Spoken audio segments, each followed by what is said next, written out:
কাওয়ালি মাইজভান্ডারি গান চট্টগ্রাম সিটিভিতে গাইতে পারবে না। কে বলল? কেন ফরিদ বঙ্গবাসীর পিছনে আমি লেগেছি? অনেকে প্রশ্ন করতে পারেন, করার কথা। ওনার সাথে আমার সাথে কোনো দ্বন্দ্ব নাই, দ্বন্দ্ব থাকার কোনো প্রশ্নে আসতে পারে না। আমি যে লেখালেখিগুলি করতেছি এগুলো নিয়ে অনেকে দেখতেছে, অনেকে জানতেছে। দেখা গেল যে বাংলাদেশের বড় বড় সিঙ্গার, গীতিকার, সুরকার, অভিনেতা, অভিনেত্রীরা আমার লেখাগুলো দেখতেছে, পড়তেছে, পরে এক একজনে এক এক প্রকারের কমেন্ট করতেছে।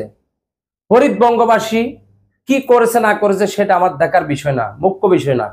কিন্তু বাংলাদেশ টেলিভিশন, বাংলাদেশ সিটিভি কেন্দ্র, চট্টগ্রামের রেডিও স্টেশন এবং শিল্পকলাতে যে দুর্নীতি হয়েছে এগুলো তো অনলাইনে আছে।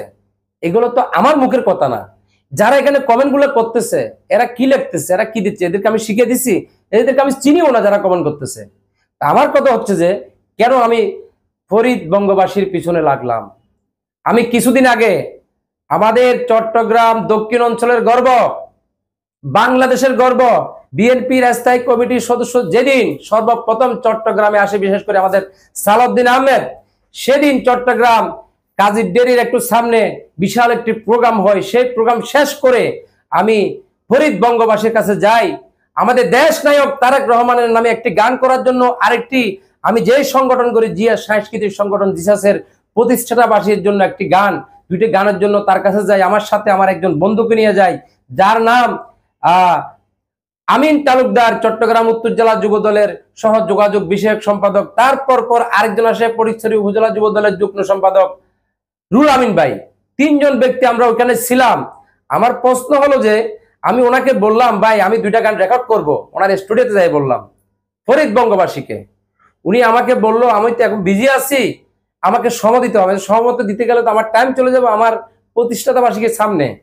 তো কত টাকা দিতে হবে? উনি আমার কাছে দুইটা গান 10,000 টাকা দাবি করছে। ভাই আমি তো অত টাকার মালিক না। যাক, ওইটা নিয়ে তার সাথে তর্ক না। উনি পাট করে আমাকে বলল, ভাই কি শুরু করলেন আপনারা, মাইজভান্ডারি মাইজভান্ডারি। সে আমাকে বলে মাইজভান্ডারের কোনো শান চলবে না সিটিভিতে, শুধু আল্লাহর নামে গাইবেন। আমি আমাদের চট্টগ্রাম, বিশেষ করে কাওয়ালি মাইজভান্ডারি শিল্পী, মিউজিশিয়ান যারা আছেন তাদের কাছে আমার আকুল আবেদন থাকবে, আমি কেন ফরিদ বঙ্গবাসীর পিছনে লাগলাম এটা জানার দরকার আছে। এটা ক্লিয়ার করার জন্য আজকে আমার এই ভিডিও। ওনার সাথে আমার সাথে কোনো দ্বন্দ্ব নাই।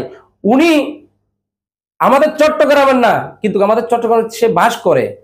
উনি একজন স্টুডিওর মালিক, উনি গান রেকর্ড করে। উনি কিভাবে গীতিকার হয়ে বড় বড় প্রোগ্রাম করতেছে। আর চট্টগ্রাম উত্তর দক্ষিণে, কক্সবাজার, বান্দরবনে কত হাজার হাজার গুণী গুণী শিল্পী, কত হাজার হাজার গুণী গুণী ব্যক্তিত্বরা আজকে পড়ে রয়েছে, তাদের কোনো খবর নাই। আজকে এই সরকার কি করেছে না করেছে, আমি সরকারের বিপক্ষে পক্ষে কথা বলতেছি না, যেটা বাস্তব আমি সেটা বলতেছি। এই যে প্রত্যেকটা সেক্টর তারা ধ্বংস করে দিয়েছে। আমার কথা হলো যে এই ফরিদ বঙ্গবাসী বঙ্গবন্ধুর নামে গান লিখছে, কার নামে লিখছে সেটা আমি বলতেছি না। আমি বলতে চাচ্ছি যে মাইজভান্ডারের গান আপনার কি ক্ষতি করলো? আরে ভাই, চট্টগ্রাম সিটিভিতে, চট্টগ্রাম রেডিও স্টেশনে মাইজভান্ডারের শান ছাড়া চলে না। এটা বারাউলিয়ার দেশ, এটা বারাউলিয়ার জন্মভূমি আমাদের চট্টগ্রাম। এখানে অলিয়া উলিয়ার সম্মান চলবে। আপনি কিভাবে বলতে পারেন আমার মতন একজন ব্যক্তিকে? আমি তো একজন মাইজভান্ডারের শিল্পী, মাইজভান্ডারের গান গাবার দরকার নাই। আপনারা যাই না আল্লাহ রসুলের সামনে গায়েন, এটা কোন ধরনের কথা আপনি আমাকে বললেন? ওই দিন থেকে আপনি আমার চিরশত্রু হয়ে গেছেন ভাই, চিরশত্রু হয়ে গেছেন। আপনি আমার জন্য কি করবেন? কিছু করার সুযোগ নাই। এখানে যেগুলি আমি দিচ্ছি এগুলি সবগুলো অনলাইনে, আপনারা মারলে গুগলে চার্জ করলে পাবেন। দুর্নীতি বিটিভিতে কি হয়েছে, সিটিভিতে কি হয়েছে, এগুলো সবগুলো আছে। এগুলো আমার মুখের কথা না। আমার কথা হচ্ছে যে কি, চট্টগ্রাম সিটিভি, চট্টগ্রাম রেডিও কেন্দ্র, চট্টগ্রাম শিল্পকলা একাডেমিতে কোনো দুর্নীতিবাজ থাকতে পারবে না। আমি আগে বলেছি, এখনো বলতেছি, কোনো দুর্নীতিবাজ থাকতে পারবে না। যারা দুর্নীতি করছেন তাদের বিরুদ্ধে অবশ্যই সরকারের পক্ষ থেকে ব্যবস্থা নেওয়া হবে। তবে একটি কথা, এখানে কি আমরা বসে থাকবো? আমরা ললিপপ খাবো? আমরা বসে থাকবো না, আমরা প্রতিরোধ করব ইনশাল্লাহ। অপেক্ষা করেন। আপনি ফরিদ বঙ্গবাসী, আপনি কিসের শিল্পী? আরে ভাই, আপনি যে কণ্ঠ, আমার পিছনে যে 210 জন এসছে ভালো গাইতে পারবে, আমি অহংকার করে বলতেছি না। আপনি শিল্পী, গীতিকার, সুরকার, সঙ্গীত পরিচালক, কত কিছু সাজিয়ে গেলেন। আর চট্টগ্রামের শিল্পীরা নাগায় মরতেছে। চট্টগ্রামের গুণী গুণী শিল্পীরা আছে যে সব লজ্জায় সিটিভিতে যাচ্ছে না। কেন? আপনাদের মতন ব্যক্তিদের কারণে। এখনো আপনি এই 5 আগস্টের পর থেকে আপনি যে প্রোগ্রামগুলো করতেছেন, কাকে আপনি ডাকছেন? যদি আমাদের দলের লোক যদি আপনাদেরকে যদি কোনো প্রকারে যদি সহযোগিতা করে, ওদেরকে আমরা দায়ী করব। কারণ 15-16 বছর আপনারা, আমরা যারা বিএনপি সমর্থন ছিলাম, যারা আমরা বিএনপি করেছি, আমাদেরকে আপনারা কোনো সুযোগ দেন নাই, আমাদেরকে আপনারা কোনো সুযোগ দেন নাই। এরকম বলতে গেলে অনেক কথা আছে। আমি এটা শুধু যারা আমাকে ভুল বুঝতেছেন তাদের জন্য আজকে ভিডিওটা আমি তুলে ধরলাম। কেন ফরিদ বঙ্গবাসী আমাকে বলল মাইজ ভান্ডারির সম্মান সিটিভিতে চলবে না, সিটিভিতে শুধু আল্লাহ রাসূলের শান গাইলে আসে, নলে অন্য গান গাওয়ার দরকার নাই। কেন ও বলার কে? ফরিদ বঙ্গবাসী বলার কে? কেন বললো সেই অলিয়া উলিয়ার সম্মান সিটিভিতে গাইতে পারবো না? আমাকে বলতে সরাসরি, আমার 2 জন লোক সাক্ষী, আমরা 3 জন গিয়েছি ওর স্টুডিওতে।